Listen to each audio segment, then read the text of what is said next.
వీధి కుక్కల నిర్వహణ కోసం సహజీవన్ ప్రాజెక్టును ప్రారంభించిన సంస్థ ఏది? Guwahati municipal corporation.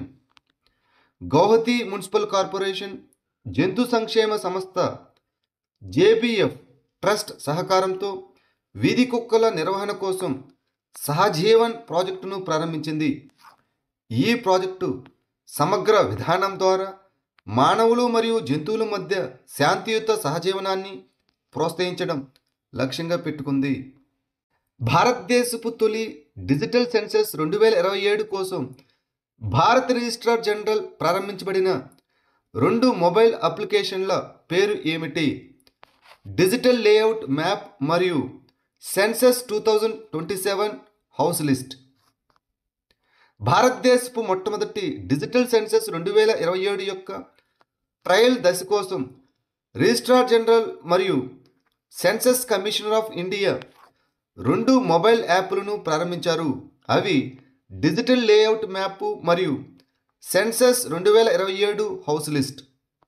భారతదేశంలో తక్కువ కార్బన్ పారిశ్రామిక ప్రాజెక్టులను పెంచడానికి ఇండస్ట్రియల్ ట్రాన్సిషన్ యాక్సలరేటర్ ప్రారంభించిన ఇనిషియేటివ్ పేరు ఏమిటి? India project support programme.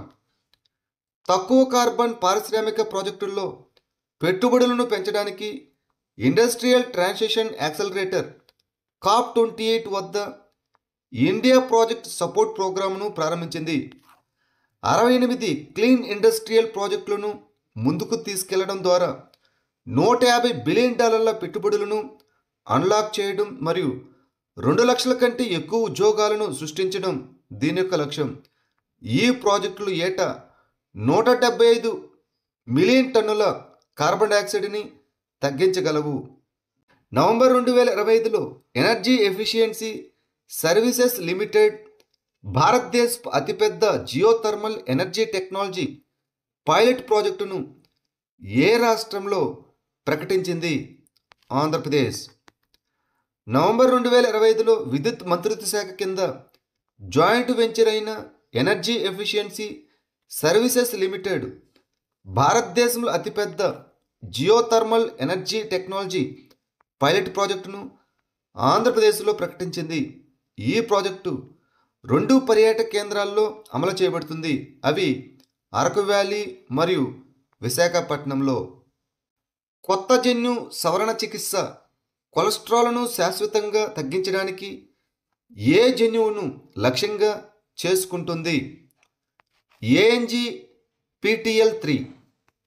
శాశ్వత కొలెస్ట్రాల్ తగ్గింపు కోసం అభివృద్ధిలో ఉన్న కొత్త జన్యు సవరణ చికిత్సలు ప్రధానంగా 2 జన్యువులను లక్ష్యంగా చేసుకుంటాయి. అవి PCSK9 మరియు ANGPTL3. INS ఇక్షకను ఏ భారతీయ నౌకా నిర్మాణ సంస్థ నిర్మించింది? Garden Reach Shipbuilders and Engineers Limited, Kolkata. కోల్కతాలోని Garden Reach Shipbuilders and Engineers Limited నిర్మించిన సర్వే వెసల్ అయిన SVL తరగతికి చెందిన 3వ నౌక INS ఇక్షకను భారత నౌకాదళం ప్రారంభించనుంది. ఈ INS ఇక్షకు దక్షిణ నేవల్ కమాండ్లో పనిచేసే మొదటి SVL తరగతి నౌక అవుతుంది.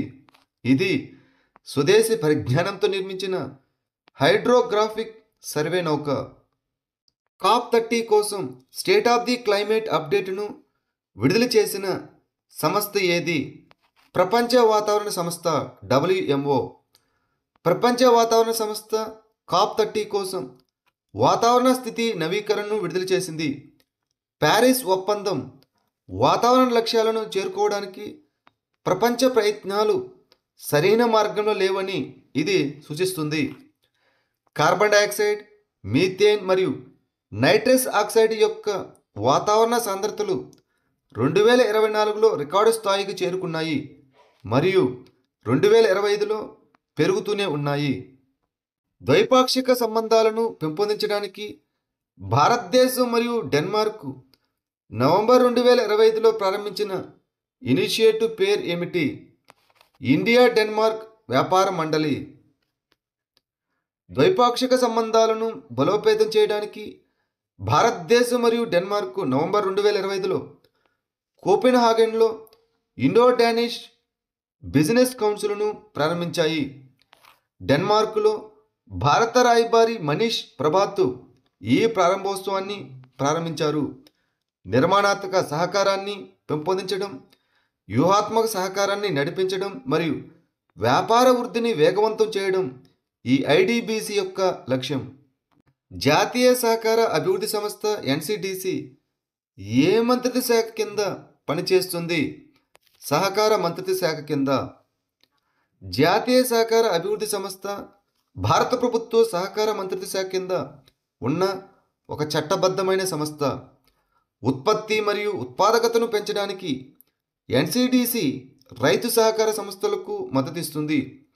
ఇది ప్రాసెసింగ్, నిల్వ, కోల్డ్ చైన్ మరియు వ్యవసాయ ఉత్పత్తుల మార్కెటింగ్ వంటి పంట కోత తర్వాత సౌకర్యాలకు సహాయం అందిస్తుంది. ఇది విత్తనాలు, ఎరువులు మరియు ఇతర వ్యవసాయ ఇన్పుట్ల సరఫరాను నిర్ధారిస్తుంది.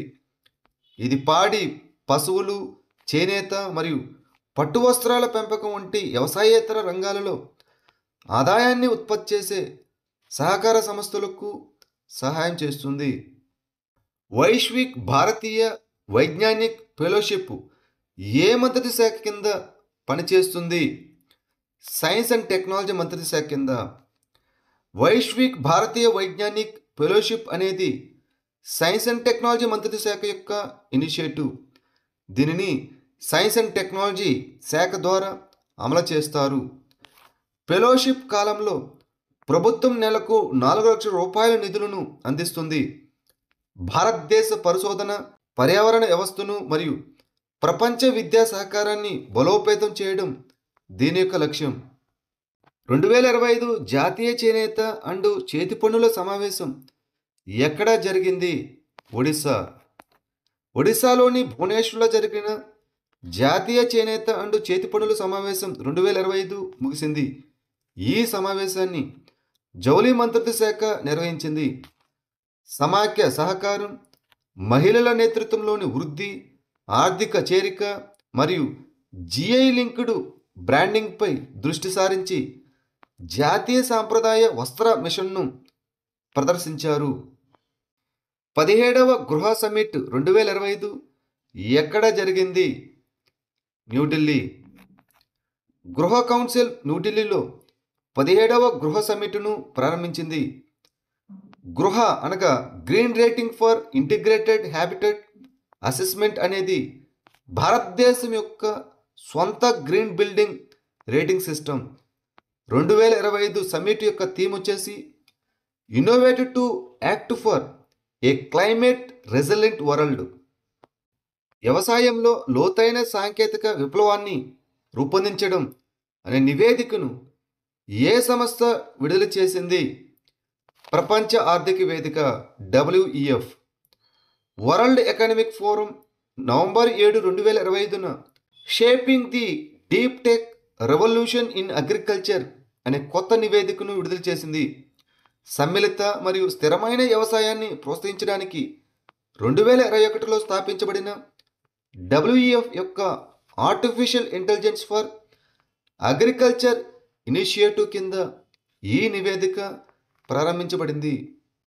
భారతదేశంలో తొలిసారిగా మహిళా కేంద్రీకృత వ్యవసాయ యంత్రాల ఎర్గోనామిక్ పరీక్షా విధానాన్ని ప్రవేశపెట్టిన రాష్ట్రం ఏది? ఒడిశా. వ్యవసాయ యంత్రాల యొక్క మహిళా కేంద్రీకృత ఎర్గోనామిక్ పరీక్ష కోసం భారతదేశంలో మొట్టమొదటి విధానాన్ని ఒడిశా ప్రభుత్వం ప్రవేశపెట్టింది. ఆర్థిక సర్వే 2024-25 ప్రకారం వ్యవసాయంలో మహిళల భాగస్వామ్యం 2017-18లో 57% నుండి 2023-24లో 64.4% పెరిగింది.